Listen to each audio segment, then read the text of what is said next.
Hi, my name is Jamal Bradshaw, and I will be presenting the Nguyen case. So when going over the vignette, I did notice a few dysfunctional roles within it. So I'll start off with Mary. Mary appears to have taken on the role of like the savior complex or the responsible one in her family. She tries to keep the peace and makes sure everyone is taken care of.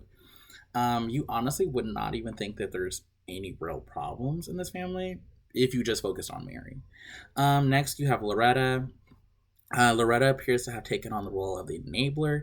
She always makes the excuses for Tony instead of letting him deal with what's really going on, especially when it comes to his addiction and actually like dealing with like the consequences of him, having substance abuse.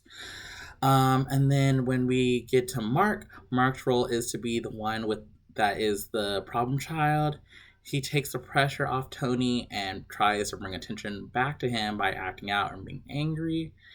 Donnie, he's the avoiding child who wants to just really just stay away from the drama and kind of just goes unnoticed. He chooses to isolate himself from everybody. This can also lead to him sometimes even feeling a little lonely from what I've noticed. Um, I would recommend that the Nguyen family should do family therapy or attend group sessions.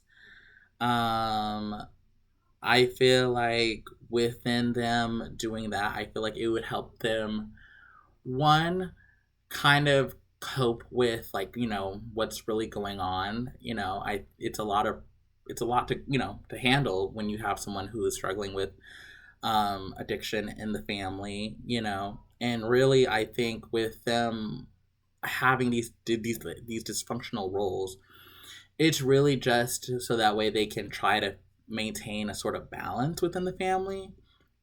um and I think it's just one of those things that because everyone is just really just doing the best they can, I think it sometimes just does more harm than good. I also feel like they could benefit from doing like group sessions that would help them learn to manage like living with someone who's in addiction, or at least someone that could possibly be in recovery soon. I think within that they would learn healthy coping skills. They'd learn more about addiction because I feel like a lot of times, especially in minority homes, the concept of mental health isn't always super apparent. So I think they would really benefit from that. And then I also think that they would just learn to create healthy boundaries with each other.